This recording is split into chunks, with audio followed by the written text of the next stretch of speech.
প্রিয় স্টুডেন্টস, আমি প্রাঙ্গন স্যার বলছি। আশা করি আপনারা ভালো আছেন।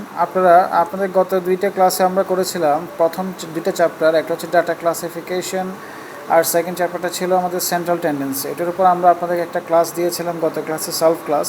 তো আজকে আমরা যেটা করব সেটা হচ্ছে আমাদের মেজার্স অফ ডিসপারশন চ্যাপ্টারটা নিয়ে আলোচনা করব। অনেকে চ্যাপ্টারটা পাননি বা অনেকে পেয়েছেন, তো আমরা যেটা করব সেটা শুরু থেকে আপনাদেরকে অঙ্কগুলো একটা একটা করে অঙ্ক বুঝিয়ে দেবো, যাতে করে আপনারা অঙ্কগুলো বুঝতে পারেন। যেমন দেখেন 24 নম্বর অঙ্ক, ফার্স্ট অঙ্কটা হচ্ছে 24। ঠিক আছে, 24-এ আমাদেরকে বলেছে, 24 অঙ্কটাতে আমাদেরকে কি বলেছে, যে আমাদেরকে বলেছে give the following information, find standard deviation. তো মান দেওয়া আছে, ঠিক আছে। তো মান যেটা দেওয়া আছে, আপনারা স্ট্যান্ডার্ড ডেভিয়েশনের সূত্র আপনারা জানেন। স্ট্যান্ডার্ড ডেভিয়েশনের সূত্র দেখে আমরা কি করব, অঙ্কটা করে নেব, ঠিক আছে। 25 নম্বর অঙ্ক, 25 নম্বর অঙ্ক আমাকে বলেছে the average weekly wages and standard deviation of two factories are as follows. ঠিক আছে, এই যে অঙ্কটা অনেকবার পরীক্ষায় এসছে বোর্ডে, আপনারা লেখা আছে ওখানে দেখবেন যে অনেকবার পরীক্ষায় বোর্ডে এসছে। তো এখন আমরা যেটা করব, আমাদেরকে প্রথম অঙ্কে বলেছে which factory pays larger amount of weekly wages. এটা আমরা কীভাবে করব দেখেন, যখন আপনাকে উইকলি ওয়েজেস বের করতে বলবে লার্জার অ্যামাউন্ট, তখন আপনার সূত্রটা হচ্ছে number of workers into average wages. অর্থাৎ নাম্বার অফ ওয়ার্কার্সকে আপনি যখন অ্যাভারেজ ওয়েজেস দিয়ে গুণ করবেন, তখন আপনার টোটাল ওয়েজেসটা বের হবে। এখন আপনার যেটা এ বা বি, যেটার মানই বড় হয় সেটাই লিখবেন হায়ার ভ্যালু। বি নাম্বারে বলেছে which factory shows larger variability in the distribution of wages. আমরা জানি larger variability, stability, performance, consistency, এগুলো যদি বলে তাহলে অবশ্যই সিভি করতে হয়। তো সিভি সূত্র কি, CV equal to sigma A divided by R bar A. R bar A মানে হচ্ছে মিনটাকে বোঝাচ্ছে, মিনের মানকে আমরা আর বার এ দিয়ে চিহ্নিত করি। এখন আপনারা যেটা করবেন, এই দুইটা মান দেওয়া আছে, আপনার স্ট্যান্ডার্ড ডেভিয়েশন দেওয়া আছে অঙ্কে, মিনের মানটাও দেওয়া আছে, মিনের মানটা বসিয়ে অঙ্কটা করবেন, ঠিক আছে। এবার যেটার সিভি কম আসবে সেটাই লার্জার ভ্যারিয়েবিলিটি হবে। ভ্যারিয়েবিলিটি বলে যেটা সিভি কম সেটাই গ্রহণযোগ্য হবে, ঠিক আছে। এরপর আমরা যেটা দেখব, সি নাম্বারে আছে what are the mean and standard deviation of all the workers in two factories taken together. মানে দুইটা ফ্যাক্টরির মধ্যে যদি আমরা একসাথে করি স্ট্যান্ডার্ড ডেভিয়েশন আর মিনটা, তাহলে আমাদের কত হবে। আচ্ছা, একসাথে যখন করতে বলেছে, তার মানে এটা কম্বাইন্ড মিন আর কম্বাইন্ড এসডি সূত্র। তো কম্বাইন্ড মিন আর কম্বাইন্ড এসডি সূত্র আপনাদের সূত্রে দেওয়া আছে, সেটা লিখে নেবেন। যারা সূত্রগুলো পাননি আমাকে গ্রুপে নক দেবেন, আমি আপনাদেরকে গ্রুপে পিক পাঠিয়ে দেবো। আর যারা পেয়েছেন তারা তো ভালো কথা, আর যারা পেয়েছে ওদের থেকে আপনারা এটা কালেক্ট করতে পারেন, যেটা আপনাদের সুবিধা হয়। যদি প্রয়োজন হয় আমাকে বলবেন, আমি এটা আপনাদেরকে গ্রুপে আপলোড দিয়ে দেবো, ঠিক আছে। এরপর আসেন, তাহলে আপনারা যেটা করবেন, 25-এর সি নাম্বার অঙ্কটা আপনারা সূত্র দেখে মানগুলো বসিয়ে অঙ্কটা করবেন। 26, two cricketers scored the following runs in 10 innings. Find who is better run getter and who is more consistent player. কে বেশি কনসিস্টেন্ট প্লেয়ার এবং কে ভালো। তো এটা বেটার যেহেতু বলেছে, তাহলে সিভি করতে হবে। কিন্তু এখানে সিভি করতে গেলে যেটা আমরা দেখতে পাচ্ছি, এখানে কোনো ক্লাস দেওয়া নেই। ক্লাস যেহেতু দেওয়া নেই, তাহলে সিভি করার সূত্রটা হচ্ছে কীরকম দেখেন, একটু খেয়াল করেন। ফার্স্ট আপনারা যেটা করবেন, ক্যালকুলেশন টেবল ফর সিভি লিখে আপনারা চারটা করবেন। ক্রিকেটার এ লেখা আছে এখানে, ক্রিকেটার বি লেখা আছে। তো ক্রিকেটার একে আমরা এক্স ধরছি, ক্রিকেটার বিকে আমরা ওয়াই ধরছি। এবারে এক্সের জায়গায় এক্স আর এক্স স্কোয়ার, ওয়াই এর ক্ষেত্রে ওয়াই আর ওয়াই স্কোয়ার। এবারে মানগুলো বসাবেন, বসিয়ে সামেশন এক্স বের করবেন। সামেশন এক্স মানে আপনার এক্সের মান কোনগুলো পাবেন, যেগুলো এ বরাবর দেওয়া আছে ওই মানগুলো এক্সের মান, সবগুলো বসিয়ে সামেশন এক্স করবেন। এরপর এক্সের যে মানটা আসবে, এই প্রথম মানটা এক্সে আছে কত, 42 সাপোজ। এবার 42কে স্কোয়ার করবেন, স্কোয়ার করে যা আসতে এখানে বসাবেন। এবার সামেশন এক্স স্কোয়ারটা বের করবেন। একইভাবে ওয়াইটা বসিয়ে সামেশন ওয়াই ইকুয়াল টু আর summation y square equal to বের করবেন, ঠিক আছে। একটু বের করার পরে আপনারা যেটা করবেন, এরপর আপনাদেরকে সূত্র প্রয়োগ করতে হবে, ঠিক আছে। সূত্রের মধ্যে দেখেন, ফার্স্টে ফর এক্স হেডিং দেবেন একটা, ফর এক্স ফার্স্টে বের করবেন mean X bar equal to summation X divided by N. N মানে হচ্ছে এখানে 10-এর মান। 10 কেন, কারণ এখানে 10টা ইনিংসের কথা বলেছে। আর 2 নম্বরে বের করবেন এসডি বা স্ট্যান্ডার্ড ডেভিয়েশন সিগমা এক্স। যেহেতু এটাতে ক্লাস নেই, সূত্রটা হচ্ছে summation x square divided by n minus summation x by n whole square root over. এইভাবে করে মানটা বের করবেন। তাহলে দুটা মান বের হলো আমাদের। এবার 3 নম্বরে গিয়ে সিভি বের করবেন। CV x equal to sigma x divided by x bar into 100। তো সিগমা এক্সের মান আপনি এখানে পাবেন আর এক্স বারের মান আপনারা এখানে পাবেন, ঠিক আছে। এবার দুটা মান দিয়ে 100 দিয়ে গুণ করবেন, যেটা আসবে এটাই উত্তর। একইভাবে ওয়াইটা করবেন, এরপর এক্স আর ওয়াইয়ের মধ্যে যেটা কম আসবে, যেটার সিভি কম আসবে সেটাই আপনি অ্যাকসেপ্ট করবেন, ঠিক আছে। ওকে, এবার চলে যাব আমরা 27 নম্বর অঙ্কে। 27 নম্বর অঙ্কটা আর 25 নম্বর অঙ্কটা অলমোস্ট সেম অঙ্ক, শুধু পার্থক্যটা হচ্ছে 27 নম্বর অঙ্কে ভ্যারিয়েন্স লেখা আছে। তো ভ্যারিয়েন্সের মানটাকে আপনি যখন রুট করবেন, একটু খেয়াল করেন, আমি একটু দেখাচ্ছি আপনাদেরকে। 27 যখন আপনি ভ্যারিয়েন্সের মানটাকে, সাপোজ আমরা যদি ভিলেজ এ হিসাব করি, village A SD equal to কত হবে দেখেন, আপনার ভ্যারিয়েন্স যত আছে ততকে রুট করবেন। তো আমার প্রথমতে ভ্যারিয়েন্স আছে কত 100, তাহলে 100কে রুট করলে আসবে 10, তাহলে এটাই হচ্ছে আপনাদের স্ট্যান্ডার্ড ডেভিয়েশন। মানে দ্যাট মিনস 25 নম্বর অঙ্কটা আর 27 নম্বর অঙ্কটা অলমোস্ট সেম, শুধু পার্থক্য হচ্ছে ওটাতে স্ট্যান্ডার্ড ডেভিয়েশন দেওয়া ছিল আর এটাতে ভ্যারিয়েন্স দেওয়া আছে। তো ভ্যারিয়েন্স থেকে এসডি বের করার সূত্রকে আমি লিখে দিয়েছি, এটা এবার দেখে করবেন। 28 নম্বর অঙ্কটা একটু আপনাদের জন্য ব্যতিক্রম অঙ্ক, এটা আমি পরে করাবো ক্লাসে, এটা মার্ক করে রেখে দেবেন। আচ্ছা, এরপর আসেন 29-এর মধ্যে আপনাদেরকে রেঞ্জ বলেছে, coefficient of range, save inter quartile range and quartile deviation বের করতে বলেছে। তো প্রথমে আসেন রেঞ্জ কীভাবে বের করবেন।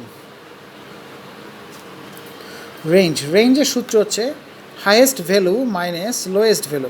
এখন যেহেতু এখানে ক্লাস দেওয়া আছে, তাহলে হাইয়েস্ট ভ্যালু কোনটা হবে আর লোয়েস্ট ভ্যালু কোনটা হবে। দেখেন ক্লাস শুরু হয়েছে 30 থেকে, শেষ হয়েছে 44-এ গিয়ে, তাহলে এখানে লোয়েস্ট ভ্যালু হচ্ছে 30 আর হাইয়েস্ট ভ্যালু হচ্ছে 44। আমি কি কথাটা বুঝতে পেরেছি? এটা হচ্ছে রেঞ্জ। আর কোফিশিয়েন্ট অফ রেঞ্জের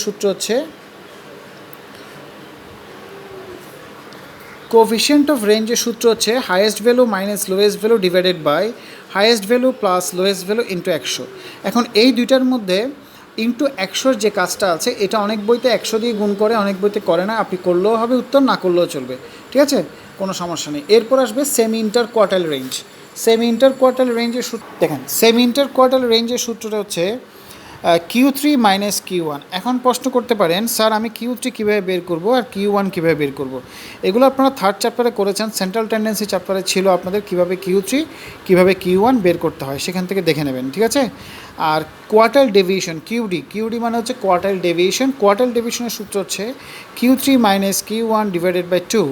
আর কোফিশিয়েন্ট অফ কোয়ার্টাইল ডেভিয়েশন এটা বলেনি, কিন্তু মনে রাখবেন যখনই আপনি কোনো ডেভিয়েশন বের করবেন, মানে কোয়ার্টাইল ডেভিয়েশন বের করেন, তখন আপনাকে অবশ্যই কী করতে হবে, আপনাকে কোফিশিয়েন্ট অফ কোয়ার্টাইল ডেভিয়েশনটাও বের করতে হবে। সূত্রটা হচ্ছে Q3 minus Q1 divided by Q3 plus Q1 into 100। এখানে আবার বলছি, আমি 100 দিয়ে গুণ করতেও পারেন, না করলেও চলবে। কিছু কিছু বইতে করেছে, কিছু কিছু বইতে করেনি, সুতরাং করলেও কোনো সমস্যা নেই, না করলেও কোনো প্রবলেম নেই। এবার চলে যাব আমরা 30 নম্বর অঙ্কটা পরে করাবো, এটাও মার্ক করে রেখে দেবেন। 31 আমি যেগুলো মার্ক পরে করাবো বলছি, এগুলো আপনারা বাসায় করার দরকার নেই, এগুলো পরে করলেও চলবে। এরপর চলে যান 31 নম্বর অঙ্ক। For a group of 50 male workers in a firm, the mean and standard deviation of their weekly wages 63 and 9। মানে এখানে 50 জন মেল ওয়ার্কার্স আছে এবং 40 জন ফিমেল ওয়ার্কার্স আছে। এখন আপনাকে প্রশ্নে বলছে এই দুইটার মধ্যে আপনি দুইটার মধ্যে কম্বাইন করতে বলেছে। কম্বাইন যেহেতু করতে বলেছে, তাহলে এটা কম্বাইন্ড মিন আর কম্বাইন্ড এসডি করতে হবে। মনে রাখবেন, কম্বাইন্ড এসডি করতে বললে কম্বাইন্ড মিনটাও করতে হয়, এটা না বললেও করতে হবে। কেন? কারণ কম্বাইন্ড মিনের মান ছাড়া আপনি কম্বাইন্ড এসডি করতে পারবেন না, সেই জন্য কম্বাইন্ড মিনটাও লাগবে, কম্বাইন্ড এসডিটাও লাগবে। আর এখানে তো বলেই দিয়েছে মিন আর স্ট্যান্ডার্ড ডেভিয়েশন করো, তাহলে সূত্র দেখে অঙ্কটা করবেন, ঠিক আছে। এরপর চলে যাব আমরা 32 নম্বর অঙ্কে। এটাও আমরা পেন্ডিং রাখবো, এটা আমি পরে করাবো, কারণ এটা অনেক লেংদি একটা অঙ্ক, এটা আমি পরে করিয়ে দেবো আরেকটা ক্লাসে।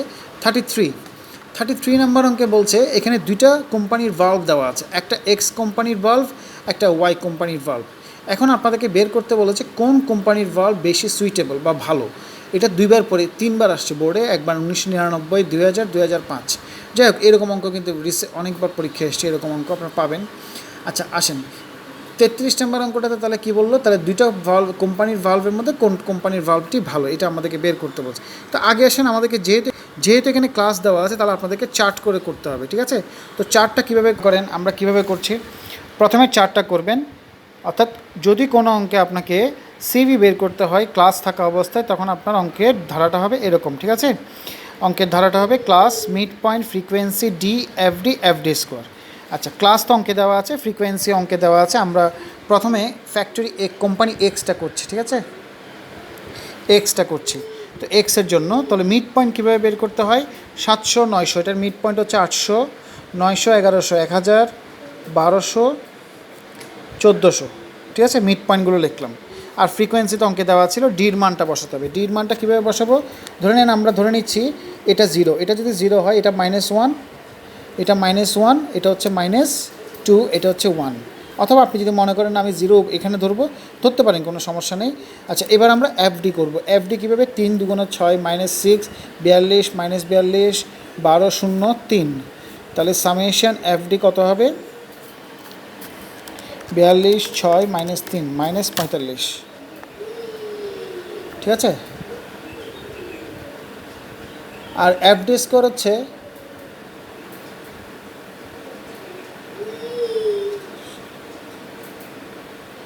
আচ্ছা, আমি এটা ওয়াইয়েরটা করছি, সরি এক্স না, ওয়াইটা করছি, ভুলে ওয়াইয়ের মানটা লিখেছি, এটা ওয়াইটা করছি আমি, ঠিক আছে। ওকে, এবার এফডি স্কোয়ার। এফডি স্কোয়ারে গিয়ে অনেকে একটা ভুল করে, সেটা করে কি অনেকে এফডিটাকে স্কোয়ার করে দেয়, বাট এটা এফডিকে স্কোয়ার হবে না, এটা হচ্ছে ডির সাথে এফডি গুণ। দেখেন স্কোয়ারটা শুধু ডির উপর আছে কিন্তু এফ এর উপর নেই, সেজন্য যখনই এই ধরনের এই ক্যালকুলেশনটা করতে যাবেন ডির সাথে এফডি গুণ করবেন।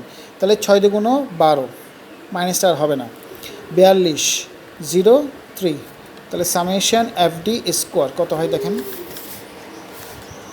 12 যোগ 42 যোগ 3, তাহলে আসবে 57, ঠিক আছে। আমরা 57 লিখলাম, গেল, এই দেখেন 57 লিখেছে। এবার 3টা রিকোয়ারমেন্ট করতে হবে। প্রথম রিকোয়ারমেন্ট হচ্ছে, প্রথমে করতে হবে মিনের মানটা বসাতে হবে, A plus summation FD by N into C. এখানে এ বলতে বোঝাচ্ছে যেটা আমরা 0 ধরেছি, 0 বরাবর যেটা মিন আছে, যে 0 বরাবর যেটা মিড পয়েন্ট আছে সেটা হচ্ছে আপনাদের এর মান। আচ্ছা, সামেশন এফডি আমরা পেয়েছি -45, এন এর মান হচ্ছে 60 আর সির মান হচ্ছে ক্লাস ইন্টারভেলটা। তাহলে 1200 যোগ -45 ডিভাইডেড বাই এন এর মান 60 ইন্টু সির মান 200। সির মান 200 কেন, কারণ এখানে ক্লাস ইন্টারভেল হচ্ছে 200। এবারে ক্যালকুলেশন করে আপনার মানটা বাসায় বের করবেন। 2 নম্বর অঙ্কটা হচ্ছে 2 নম্বর রিকোয়ারমেন্টে আপনাকে এসডি করতে হবে, কারণ সিভি করতে গেলে এই দুটা মান অবশ্যই লাগে। এসডির সূত্র হচ্ছে, এর আগের অঙ্কে এসডির সূত্র লিখেছিলাম আমরা একরকম, কারণ ওটার মধ্যে আপনার ক্লাস দেওয়া ছিল না, কিন্তু এটাতে ক্লাস দেওয়া আছে। সূত্রটা হবে C summation fd square divided by n minus summation FD by n whole square. এবার মানটা এখানে বসাবেন। সি মানে হচ্ছে 200, সি মানে class interval, summation fd square আমরা পেয়েছি 57, আর এটার মান হচ্ছে 60, আর সামেশন এফডি হচ্ছে -45, এন এর মান হচ্ছে 60 হোল স্কোয়ার। এভাবে ক্যালকুলেশন করে আপনারা এসডির মানটা বের করবেন। তবে লাস্টে গিয়ে আপনারা সিভি করবেন। সিভি সূত্র হচ্ছে sigma x divided by x bar into 100। এবারে মানটা বসাবেন, সিগমা এক্স যেটা আপনি এখানে পাবেন সেটা, আর এক্স বার কোনটা যেটা আপনি এখানে পেয়েছেন সেটা, মানটা বসিয়ে অঙ্কটা করবেন। তাহলে এভাবে করে আপনাদের সিভির মানটা বের হবে। তাহলে কোনো অঙ্কে যদি সিভি বের করতে বলে তাহলে আপনাকে অবশ্যই এই চার্টটা মেনটেন করতে হবে। আবার কোনো অঙ্কে যদি আপনাকে স্ট্যান্ডার্ড ডেভিয়েশন বের করতে বলে তাও কিন্তু আপনাকে এই ঘরটা করতে হবে। কেন, স্ট্যান্ডার্ড ডেভিয়েশন করার সূত্র কিন্তু এটা, ঠিক আছে। অর্থাৎ কোনো অঙ্কে যদি সিভি বলুক বা স্ট্যান্ডার্ড ডেভিয়েশন বলুক, সবসময় এই চার্টটাই ফলো করতে হবে, ঠিক আছে। তাহলে সিভি বলুক আর স্ট্যান্ডার্ড ডেভিয়েশন বলুক, যেটাই বলুক না কেন, চার্ট সবসময় এভাবে হবে। এবার সূত্র অনুযায়ী আপনাকে যেটা যেটা বের করতে বলবে, কিছু কিছু অঙ্কে দেখবেন শুধু মিন আর এসডি বের করতে বলেছে, তাহলে মিন আর এসডি পর্যন্ত করবেন, এই দুইটা, এটা আর করার দরকার নেই। আর যদি কোনো অঙ্কে শুধু সিভি বের করতে বলে তাহলে আপনাকে মিন এসডি অ্যান্ড সিভি করতে হবে। আপনি ডিরেক্ট সিভি করতে পারবেন না, কারণ ডিরেক্ট সিভি করা যাবে না। ডিরেক্ট সিভি করতে গেলে আপনাকে অবশ্যই মিন আর এসডির মানটা প্রয়োজন হবে। আমি কি কথাটা বুঝতে পেরেছি? আচ্ছা, ঠিক আছে। এবার চলে যাব আমরা অঙ্ক নাম্বার 34 নম্বর অঙ্কটা একদম হুবহু 33 নম্বর অঙ্কটার মতন। ওখানে বের করতে বলেছে arithmetic mean, standard deviation and CV. তো যেহেতু arithmetic mean, standard deviation, CV বের করতে বলে, দ্যাট মিনস মিন হচ্ছে এটা, স্ট্যান্ডার্ড ডেভিয়েশন হচ্ছে এটা, আর সিভি হচ্ছে এটা। তার মানে পুরো চারটা আবার মানে এই নিয়ে 34 নম্বরের জন্য করতে হবে, ঠিক আছে। আচ্ছা, 35 নম্বর অঙ্ক, এটা আমি পরে করাবো, খুবই ইম্পর্ট্যান্ট একটা অঙ্ক, এটার জন্য একটা আলাদা করে একটা ক্লাস দিয়ে করাতে হবে, কারণ এটা অনেক লেংদি অঙ্ক, এটা আমি করিয়ে দেবো। 36 নম্বর, represent the data with a graph and compute median standard deviation and CV. আচ্ছা, এটাতে একটা ঝামেলা আছে, এটা আমি পরে করাবো, এটা এখন করার দরকার নেই, এটা আপাতত না করলেও চলবে, কারণ ডিসপারশন চ্যাপ্টারে তেমন একটা গ্রাফের অঙ্ক আসে না, ঠিক আছে, এটা না করলেও, এটা ওই 36 নম্বর অঙ্কটা অমিট করলেও চলবে। তাহলে এই পর্যন্ত আপনাদের যে অঙ্কগুলো দেখিয়েছি এগুলো বাসায় করেন, পাশাপাশি আর কিছু অঙ্ক আমি ছবি তুলে পাঠাবো বই থেকে, ওগুলো আপনারা বাসায় করবেন, ঠিক আছে। আর যে অঙ্কগুলো আপনাদেরকে দাগিয়ে রাখতে বলেছে এগুলো দাগিয়ে রাখেন, এগুলো পরের ক্লাসে যখন আমি আরেকটা ক্লাস দেবো তখন এটা করিয়ে দেবো, ঠিক আছে। তো আপনাদের নেক্সট ক্লাসটা হবে শুক্রবার আমি নেক্সট ভিডিওটা দেবো। আর শুক্রবার আপনাদের ক্লাস হবে বিজনেস ম্যাথমেটিক্স, এটা সবার জন্যই উন্মুক্ত, মানে সব ব্যাচের জন্যই হবে ক্লাসটা। সো ওই ক্লাসটা সবাই অ্যাটেন্ড করবেন, ঠিক আছে। আচ্ছা, ভালো থাকবেন, সুস্থ থাকবেন।